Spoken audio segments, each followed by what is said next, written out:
They're got to be the easternmost of those events, surely. Well, North Shore in Townsville I don't know.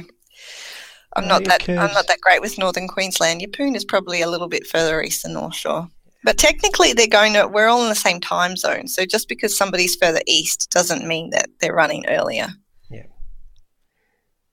But happy anniversary to all those events. There we go. Now, last week, Mel, we called out for entries to the Poem Zone, my new favourite segment. And it was very off the cuff and what we thought was an original idea, which didn't turn out to be an original idea because apparently there was a conversation about it some time ago in the parkrun tourism group about having poems about parkrun. But that's okay. But did they call it the Poem Zone? No, they didn't. Okay. That was all you, Scotty. Yeah. Once you label something, then it becomes something. You can't just throw out ideas. You need to give it a name. We've given it a name. We're bringing all these ideas together in the Poem Zone. And we had some entries. So let's get to it. Let's get to our first one. All right. Are you going to read this one, Scotty? Well, I don't really understand, even though I've come up with a great name, I don't really understand poems. Well, specifically haikus is what we asked for. All right. So I'll give a little bit of background to haikus. Okay. They are originally Japanese. So it's a Japanese poetic form. I guessed that from the name. Did you? Yep. Does haiku sound Japanese to you? A little bit, yep. Well, you must have been eating a lot of sushi lately to make that connection. And yeah, basically there's a word called on, which so haikus traditionally consist of 17 on, which is like the Japanese word that loosely translates to syllables. If I've probably got that wrong too, but you know. And they happen in 3 phrases of 5 syllables, 7 syllables, and 5 syllables. So you've got a haiku poem has 3 lines. The first line has to have words that equal 5 syllables, then 7, then 5. Does that sound clear as mud, Scotty? It does, yep. Does that make more sense with what we've had submitted so far? It does. Yeah, I think I've got a grasp on that. But let me have a go at reading it, because that's where I'm a bit of a mystery, because I'm sure there's a technique to reading these out. Okay. But let me butcher the first one, so we've got a good starting point for improvement for the rest of them. So apologies in advance. Chris Timewell, we inspired him to write, him or her. Sorry, Chris. I'm pretty sure Chris is a guy. I think Chris is a guy. Let's go with it. And we really are sorry if you are a girl. But we've inspired Chris to write their first poem for 20 plus years. 3 laps with a lake, friends, frost and tunnel of love, Castlemaine Parkrun. See, that's a perfect example of a haiku. Did I read it right? Well, you read the words in the right order, so yeah. It's one of those things, like haikus are a very visual thing that you need to see the sort of 3 phrases. And if you don't, then when you're reading it out, I guess you just need to pause at the end of each sentence and then people will be able to understand it better. But you did a good job. Great. Thank you. And Castlemaine Parkrun, Tunnel of Love. Sounds interesting. Do you not know what the Tunnel of Love is, Scotty, at parkrun? I'm guessing it's a tunnel where it's very loving. You run through something and you feel lovely. Yes, it's made by parkrunners. The tunnel is like a gauntlet of parkrunners I know this give you now. love as you run through. I think I know this. I've actually been to Castlemaine when they've done it. They have this great thing where they send their milestone people through the Tunnel of Love. I think that's what it's referring that's to. probably exactly what you experienced and you didn't realise what it was called. See, these guys, they've got a name for the concept, therefore it's an actual thing. Great. So there we go. Poem Zone. We've got a few more entries, but let's tease them out over the next few weeks because we want more coming in. Yeah, we do want more coming in, so get writing, people. Obviously, it's the benefit of haikus, they don't rhyme. I mean, they could rhyme, I suppose, but they don't have to. So it's actually pretty easy. Yeah, well... Is there a haiku generator? It must be online. That's the cheat's way. I don't think they're quite long enough to require a generator. Do you? Like, it just... You know what? One of our listeners will tell us if there is, and they'll find it and they'll send it to me. Send it to us. Alrighty, well, we'll leave that with you guys as the listeners. Now I've got to make a bit of an announcement, Mel. I'm saving this to the end of the podcast. But are you ready? You ready for it? I'm sitting down. Should I be sitting down? Should I stand up? I think it's a big enough announcement to be sitting down. Okay. Over the past few months, I think it is, I've been asking people to keep me on track with my marathon training. And they have. I probably get a reminder every week at least to give people an update on how my marathon training is going. But we can stop that now, people. Did you run a sneaky marathon? How did you go? No, I didn't. I didn't see that on Strava. No, because it didn't happen. And some critics might say that this is just I am a complete failure. And in part, they're probably right. But I've just reassessed. And remember, I wanted to do this properly. And I know I'm not going to do it properly. And I probably overestimated my ability. So I've reassessed. I've changed my training focus. I'm probably not going to do the marathon that I had planned. And unlike a lot of people who have missed out on the Gold Coast Marathon, which was not the marathon I was planning to do, I wasn't silly enough to book flights and accommodation before the entry to the marathon. So that's good. But the marathon's off, Mel. Probably won't happen in 2018. Okay. So I'm sure there's going to be a few people out there that are a little bit disappointed. But what's the new goal then, Scotty? Really. No, I honestly do. We're all invested in your running journey now. You know, we've been asking how your marathon training's going. We've been trying to keep you on task and, accountable. We've been doing our part. Look, we're all involved in this, Scotty. Why were we not consulted? That's why I'm saying that I'm a failure and I'd need to publicly say it. But look, I was doing really well. I was on track, but then I did get the man flu and Dr. Google diagnosed glandular fever. But it's been about 4 or 5 weeks now and I'm feeling pretty good now. So I don't think it was glandular fever. But I was really... You should know better than Dr. Google, seriously. But no, I mean, it's fine for you to want to reevaluate your goals, etc., etc. I think personally, myself and the rest of the listeners should have been consulted during this process so that we could have had some input to the outcome. However... Point taken. Yep. What is the outcome that you have decided on without our input? Well, I think so about this time last year, I was running PBs at parkrun. So 12 months is a long time, and I think I want to get back to running PBs at parkrun. So my goal now is more on 5K, which makes perfect sense. And maybe focus has gone away from 42.2K. 5K and fast. Yeah, my heart is with 5K. I don't know why I feel this need to go any further. Okay. Right now, that could change. But right now, so we're gonna work on my PB, Mel. But I don't need everyone checking in on me with that. I'll be fine. Thanks. Okay. Sounds like somebody couldn't handle the pressure of being accountable to all the listeners. Yep. Not sure how many times you want me to say I'm a failure, but none of us will think of you as a failure, Scotty. You're just changing, it's all about balance and you're just changing your priorities, so that's fine. We'll just go cry in a corner because we weren't consulted. Yeah, but look, I mean, Hannah, our previous interview, she has inspired me that she's admitted she's got a terrible diet. She's just getting faster and faster, and we may have glossed over it in the interview, but she ran high 16-minute parkrun on the weekend. That's really fast, and her coming from her first parkruns were mid-20s and stuff.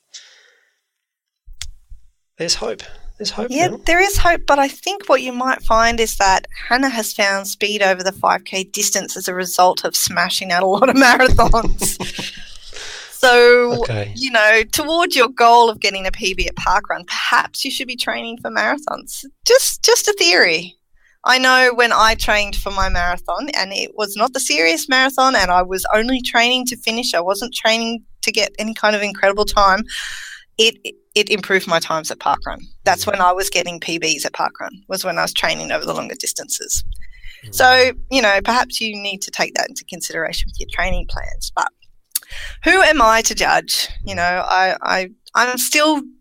I'm running my 5Ks at parkrun every now and again, but I'm not finding a lot of time during the week for additional runs lately. So, you do what makes you happy. I think that's the important thing. And for Hannah, fast 5Ks and marathons, that makes her happy. Yep. So that's the key, I reckon. Okay, this episode has made me happy, Mel, but it's coming to an end. I think it's probably reached the end, Scotty. It has. So I'm going to grind myself. No, I'm not. No, you're not, because you're happy, remember? I'm happy. This week. Only a couple more days till we get to go back to parkrun, Mel. Or get to try again. Yep. Are you? What are your plans before we go? Where are we going this week? This week I would like to head back to Kawana Beach parkrun if I can. Good. That's all. This is just a personal question. Yeah, because you've got an adventure up your sleeve. You know what? Oh, this is something I haven't told you.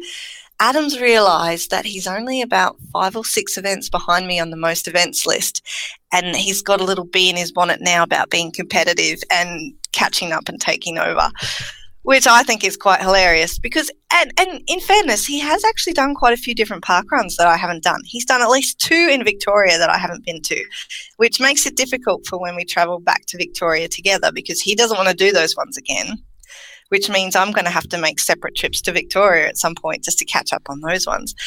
But it's funny because in a couple of weeks I'll be heading down to volunteer at Main Beach because I've already run there before, as has he, and he's already planning a sneaky little trip away with Wes to figure out where they can go and do an event that I haven't done. Love it.